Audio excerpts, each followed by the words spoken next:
Good afternoon, good morning, good evening, whatever time of the day it is, wherever you find yourself. Hello to you and welcome to my YouTube channel. It's been a while, but I'll explain why it's been a while. Yes, please. Thank you for joining me. So as you can see, I'm joined by whichever is grammatically correct, a lovely lady. Isn't she so beautiful? Oh my gosh, by the lovely Avehe. You would recognize her from her YouTube channel. I'm going to put the link in my description box. Please do follow her on Instagram. She's amazing. Oh my. So she's joining me today. Do you want to say hi to my audience? Hey, sure. Hi, you guys. Thank you for having me on your platform. Thank you for having me. Thank you. You're welcome. Thank you for hosting you. I don't know. But I'm also having her on my channel, by the way. So you guys can watch this video and then you can jump straight over to mine and this is so exciting. So today we're going to be talking about so my niche, as you guys know, is talk about relationships and marriage. So today I thought about having sort of like a Q&A or a platform where we talk about our opinions as wives, because we both wives, we both got married young. So yeah, I think we have a lot of things to talk about. And it would be really nice to have you join us. So I'll start by asking you a couple of questions. Sure. But I'll also give you my opinion on that. Yes. So I know you've answered this many times, but I just want to hear it for myself. How did you know that he was the one? This question.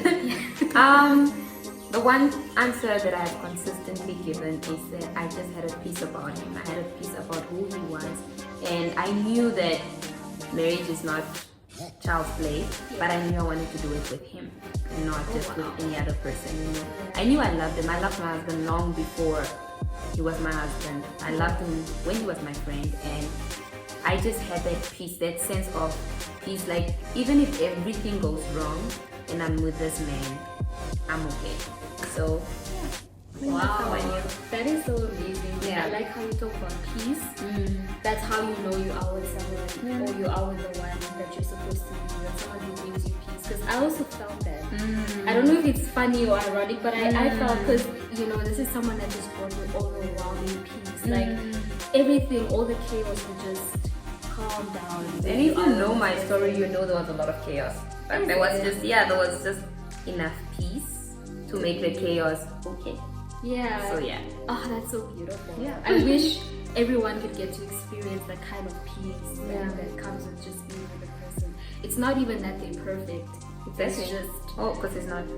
No, trust me. Like like neither am I. So they always say marriage is like two imperfect individuals coming together as one. So thank you so much. That was a beautiful answer.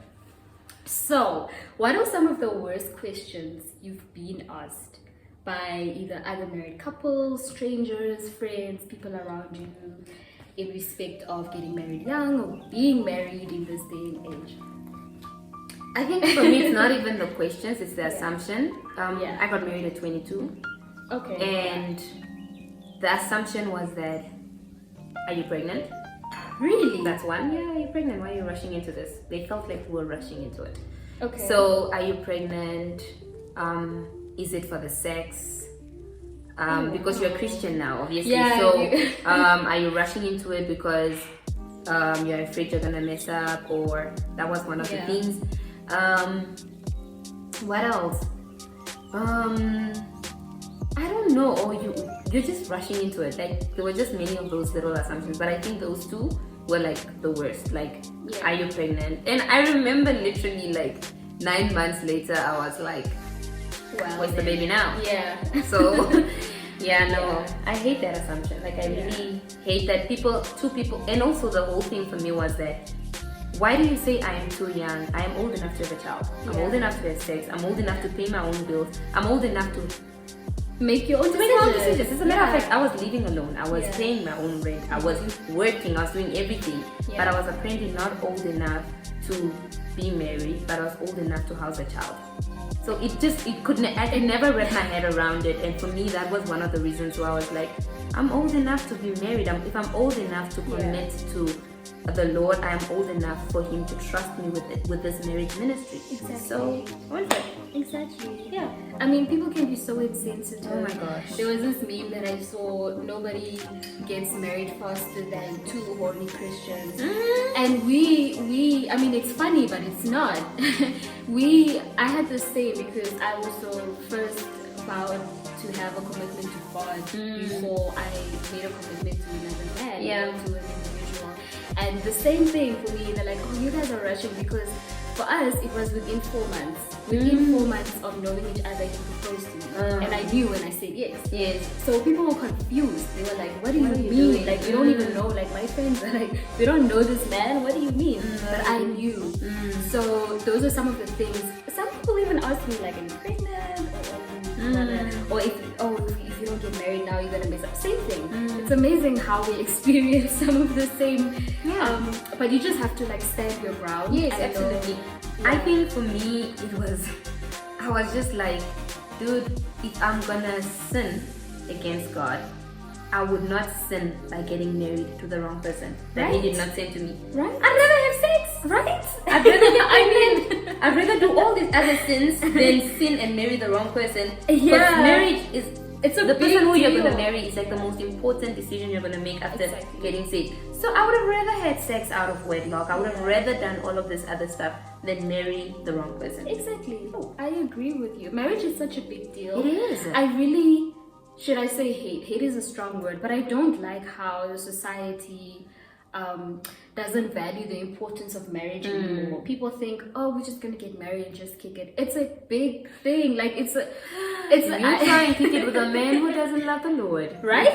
Try. Go on. I'm so grateful for that. To be with a man who loves God. Exactly. Because I said this to someone the other day. I'd rather work, we're all imperfect, but I'd rather work with someone who knows the Lord, because they're always gonna feel that conviction in their heart when they do something wrong. So yeah, but I'm not judging anybody. I'm just saying this is my preference. My ground. Yeah. Exactly. Like, okay, but you guys, I wanna ask about cultural differences.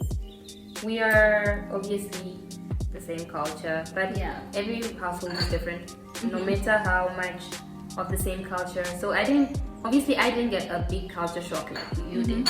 So you probably have to. You can definitely talk about the culture shock, because mine wasn't too extreme. Okay. Like even with getting married and stuff, the procedures. Because let me just give you one example. Like with culture, even within the marriage, it can shock you, because you know how we are in Namibia, like when someone gives you food, the respectful thing is when you're done eating, like you take your plate and you go to the kitchen and you leave it in the kitchen. That's like you showing appreciation, right? Instead of just leaving it there for someone to come pick it up. So for them, it's rude to get up and to enter someone's kitchen. So what they do is they leave the plate there for someone to come and pick it up, possibly even bring the dish to wash hands and then take it back. So for me, when he would do that, I'd be like, excuse me? Like, a maid? Right? Like, excuse me, no, this is rude, it's disrespectful. Until he explained, no, this is what we do. So it's a lot of things. It's a lot of things. It's just a lot. And you know how we, when we greet people, like older people, how we do like a little, what do they call it? Like the curtsy. Yes. That's fine for us, right? Like we greet you and we sit down and we start talking. With them, you do the curtsy, you sit down, then you start greeting them again. Like each and every person in the room, an elderly person needs to be greeted. And for us, like I never knew that, so I would just do what we would do. And for them, it's kind of like disrespectful because you don't check on Siraki. So in the bamboo culture, that's how you do it. You have to greet every single person individually. That's how I learned that. But in Hero culture, now we are very laid back. You come into the room and walk in and you greet everyone one time. That's it. And it's fine. But in bamboo culture, that's a no. No, but the thing is, my mom's bamboo. But we are like, we didn't grow up in the north. Like, she didn't grow up in the north. We're here in Bantu. So it's a lot of the things we don't know. So so I guess it comes down to your household. And I mean, with culture shock, culture shock is one thing, but then also for me personally, I've never lived with a man. I've never had to do anything for any man. Yeah. So I had those moments like, why the hell are you leaving your pants there? Like, what is that? Can we talk about the breadcrumbs on the table after? Oh my! Like, what are you doing? No. Can you pack away your stuff? Can Right? you know? So I struggled a lot with those little things, like just adjusting to how guys live. This is how girls live. You know. That's a huge adjustment. Like, but my husband has been he's really very willing to learn, which is important. Yes. Which is important. I love. So he's really that much has helped because he was really always willing to learn. So I'm really thankful for that. We are getting somewhere.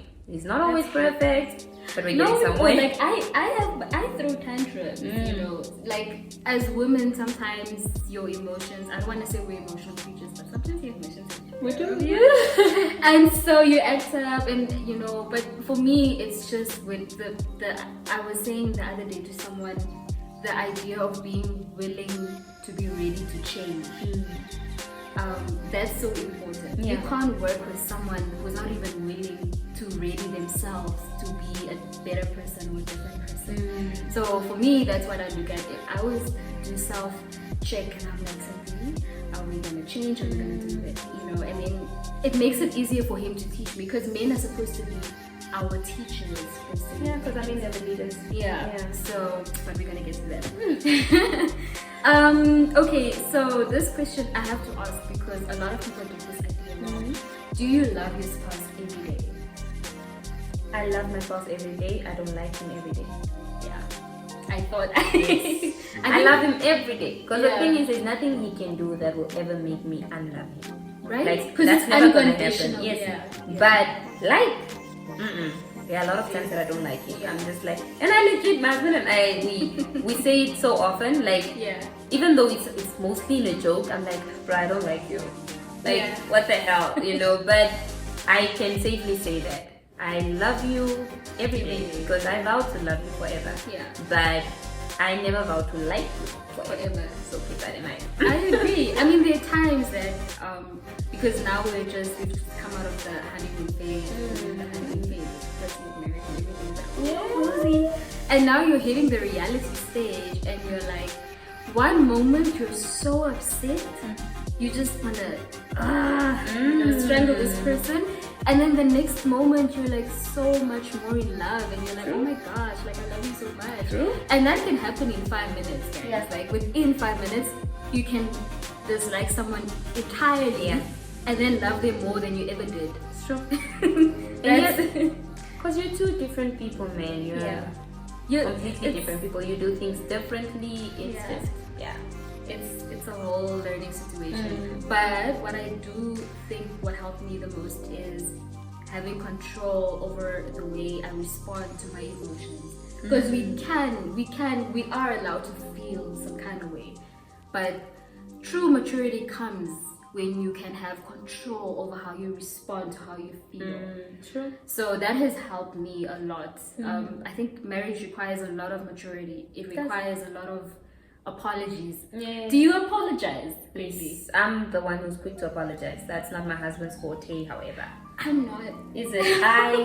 I'm the peacekeeper, I feel. Really? Yes, because my husband is like the most prideful person I know. And I'm gonna say it online. Yes, like not and he's just like but he's gotten so much better. I'm gonna give you the credit for that, babe. Like he's gotten so much better. He probably is. He's gotten so much better at it. He says I'm sorry now. Like when we started, I'm sorry. This is not stuff to say. It's like it's not him. But for me, I would rather apologize even when I didn't do anything wrong because the peace in my house is more important and our marriage is far more important than a little bit of pride and a little bit of attitude. And sometimes it takes longer because then sometimes I'm like, no, I apologized last time, now I should apologize again. You know, that whole vibe. But like no, I apologize first. I need to learn to do that. Like I've recently started trying to apologize. I'm working on it, guys. So he apologizes. He does. He's like, I'm really sorry, but it takes me a while. And if I know I'm really wrong, like after 2 days, I'll be like, oh yeah, by the way, that day. After 2 days. I'm working Ma'am, on it. you need to do better. It's a flaw. Especially when you know you're wrong. Because that's my thing, right? When I know I'm wrong, I'll probably do it immediately. Like, Yeah. I'm wrong for this. Or even when I say something wrong, I'll say I'm sorry immediately, because it's when I don't know that I probably won't, you know. Yeah. And then when you bring it to my attention, you're like, no, but then you did this. Yeah. Then I'll be like, yo, dude, I'm sorry. Yeah. I didn't even see it that way. As long as you just clarify it for me, Yeah. I'll apologize, no issue. Yeah. And especially when I know I did something wrong, I will apologize, because I do not like anyone having that over my head. Yeah. Like, oh yeah, no, but you did that, you never apologized. Yeah. We're not doing that. We're not doing Yeah. that. No, but when he would apologize, it would be cool. But then I would really think about it, and I would like, okay, now I really have to say, oh, I'm sorry, by the way, that other day. I'm working on it. That's one flaw that I have, but I'm working on it. Okay, let's talk about access to your partner's phone. Oh, that's easy. I don't have any issues with that. We have each other's passwords, we have whatever, but yeah, I just feel like it's not even a conversation to be had. Right? It didn't make Like, sense. it Like, should be, we live yeah. together, Yeah. we bang together, we whatever together, and when you're driving, I'm technically replying for you, so I don't. Yeah. There's no need for.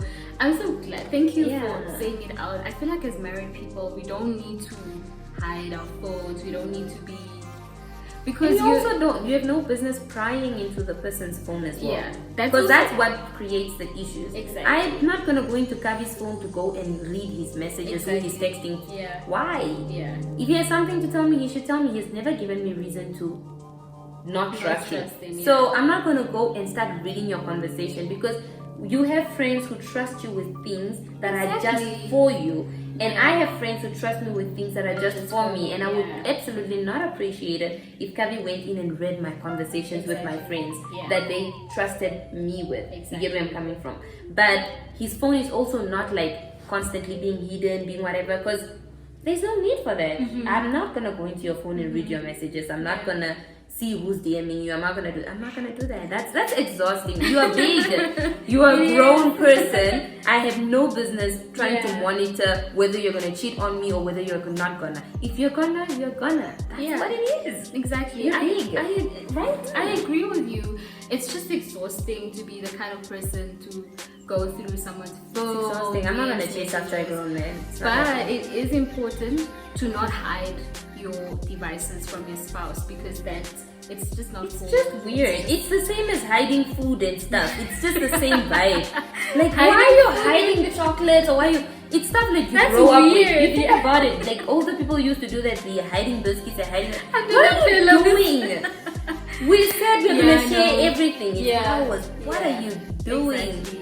I love that mentality. I appreciate that, because so many people think that, no, it's my phone. My phone, nobody gonna touch my phone. Yes. It's okay. I'm not gonna go through your messages, but just if I want to take your phone and take a picture, I'm gonna take a phone and take a picture. Just know that it is ours, but I'm gonna respect your privacy. It is what it is. Yeah. Doesn't make any sense. Like, it really doesn't. Like I always say, some conversations shouldn't even be had. Like, what is that? But it's funny. It would be so funny. We are sitting down. My husband is sitting me down, and we have to talk about phone privileges. But you know what? People actually go through this. For them, it's such a big deal. They have to go to counseling because the wife can't leave the husband's phone alone. But it's probably because there was a reason. There's insecurity. That's the thing. We like projecting our insecurities on spouses and onto other people, and that's not okay. That's really. So you have to heal yourself before you commit to someone. This was so great. This was good. Thank you for joining me. We kept on going. You guys, we're sorry. We're really sorry, but I just couldn't stop myself. Such an amazing person. Thank you so much for joining us, guys. There's so many more questions I could have asked, but time does just not permit. Maybe we'll do another one. I don't know. Maybe we will. If you like this one, we'll see. Thank you again for joining me, guys. Until next time, ciao.